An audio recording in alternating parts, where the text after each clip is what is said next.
यह कहानी एक छोटे से गांव की है। यह गांव पहाड़ों के बीच स्थित था। इस गांव में एक किसान रहता था। किसान का नाम था माधव। माधव अपने बच्चे और पत्नी के संग इस गांव में रहता था। वह बहुत ईमानदार आदमी था, बहुत मेहनती भी था। लेकिन वो जितनी मेहनत करता था उतनी फसल उसको नहीं प्राप्त होती थी, क्योंकि वह बहुत गरीब था। तो वह बारिश के ऊपर ही निर्भर रहता था। जब बारिश अच्छी होती थी तो उसकी फसल बहुत अच्छी होती थी, जब नहीं होती थी तो वो बेचारा मेहनत करने के बाद भी इतना फल प्राप्त नहीं कर पाता था। एक दिन वह जंगल में लकड़ियाँ काटने जा रहा था और यही सोच रहा था, काश मुझे बहुत सारी लकड़ियाँ मिल जाएं। जंगल में चलते चलते उसे बहुत बड़ा पेड़ दिखाई दिया। वह बहुत प्रसन्न हो गया कि आज तो मैं इसी पेड़ पे से लकड़ियाँ काटूंगा। वह पेड़ बहुत बड़ा और घना दिखाई दे रहा था। उसने सोचा, आज तो इस पेड़ से लकड़ियाँ काट कर ढेर सारी लकड़ियाँ अपने घर लेकर जाऊंगा। पेड़ अचानक सुनहरा हो गया, चारों तरफ रोशनी ही रोशनी। माधव यह देखकर कुछ घबराया। फिर माधव ने हिम्मत नहीं हारी। पेड़ में चारों तरफ रोशनी ही रोशनी आ रही थी। शाखाएं जैसे जीवित हो उठी, शाखाएं एकदम सुनहरी हो उठी। पेड़ ऐसा लगने लगा जैसे जीवित हो गया हो।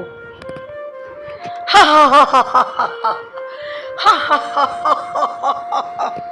किसान, घबराओ नहीं, मैं पेड़ में रहने वाली सुनहरी आत्मा हूँ। मैं तुम्हारे बारे में सब जानता हूँ। तुम बहुत सच्चे और ईमानदार हो, इसलिए मैं तुम्हारे पे प्रसन्न हूँ और तुम्हें वरदान देना चाहता हूँ। बता, क्या वरदान मांगना चाहता है? बता, कौन हो तुम और मुझे वरदान क्यों देना चाहते हो? बताओ, कौन हो तुम? इस जंगल में रहने वाली पवित्र आत्मा हूँ और मैं उन्हीं को वरदान देता हूँ जिनका मुझे पता है कि वह आदमी ईमानदार और सच्चा है। तुम बहुत ईमानदार और सच्चे हो, इसलिए मैं तुम्हें वरदान देना चाहता हूँ। बता माधव, क्या चाहिए तुझे वरदान में? बता। माधव हैरान हो गया, यह आवाज़ कहाँ से आ रही है। अब वह सोच रहा था कि मैं क्या वरदान मांगूं। मेरी पहली इच्छा है, मेरी ज़मीन हमेशा उपजाऊ हो जाए, चाहे बारिश हो ना हो। मेरी फसल हमेशा बहुत अच्छी हो। मेरी यही मनोकामना है। पहली इच्छा पूरी की बालक, अब दूसरी इच्छा बता। क्या चाहिए तुझे दूसरी इच्छा में? मुझे दूसरा वरदान में एक सुंदर सा घर दो, एक खूब सुंदर सा घर जिसमें मेरे बच्चे आराम से रह सके।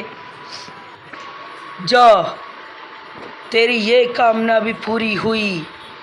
अब बता, तीसरा क्या वरदान मांगना चाहता है तू? माधव बहुत सोचता रहा। फिर उसने ये सोचा कि मैं तीसरे वरदान में क्या मांगूं। उसकी कुछ समझ में नहीं आया। फिर एकदम उसके दिमाग में आया, क्यों ना मैं तीसरे वरदान में एक सोने का कलश मांग लूं। मुझे एक ऐसा कलश चाहिए जिसमें हमेशा सोने के सिक्के रहें, कभी ख़त्म ही ना हो, चाहे मैं कितना ही इस्तेमाल कर लूं। जा, तेरी ये मुराद भी पूरी हुई। तेरे आंगन में एक सोने का कलश आ जाएगा जिसमें हमेशा सोने के सिक्के भरे ही रहेंगे। तू अपने घर जा, तेरी तीनों मुराद पूरी हो चुकी हैं। घर जाके देख। बहुत बहुत धन्यवाद वन के रक्षक, आपने मेरी तीनों मनोकामनाएं पूरी कर दी। मैं आज से ही ये प्रण लेता हूँ, मैं कभी भी किसी के साथ बुरा नहीं करूँगा और मैं इस धन का हमेशा सदुपयोग करूँगा। जिन लोगों को धन की आवश्यकता है उनकी हमेशा मदद करूँगा। अब माधव के दिमाग में ये था कि मैं कैसे ही अपने घर जल्दी जल्दी चला जाऊं। वैसे तो उसके दिमाग में ये था ही कि यह हकीकत में ही उसे वरदान मिले हैं, लेकिन उसे फिर 1% ये भी लग रहा था कि क्या मैं सपना तो नहीं देख रहा। वह ये सोच रहा था कि मैं कैसे ही घर जल्दी जल्दी पहुंचूं। अब माधव जैसे ही अपने घर के बाहर आया, उसने देखा उसकी झोंपड़ी तो महल में बदल चुकी है। उसकी बीवी और बालक भी बाहर आ गए। जी पिताजी, देखो हमारी झोंपड़ी महल बन गई। पता नहीं कैसे हुआ, मैं तो सो रहा था। माँ ने कहा उठ बेटा उठ, देख कितना सुंदर महल बन गया हमारी झोंपड़ी का। अब माधव सभी लोगों की मदद करने लगा। जो भी उसके घर पर आता वह किसी को भी खाली हाथ नहीं जाने देता। सभी की वह मदद करने को हमेशा तत्पर रहता था। उसके पास पूरे दिन कभी कोई मदद के लिए आता ही रहता था और माधव हमेशा सभी लोगों की मदद करता था। इस कहानी से हमें यही शिक्षा मिलती है कि चाहे कोई अमीर हो या गरीब, हमेशा दूसरों की मदद करनी चाहिए।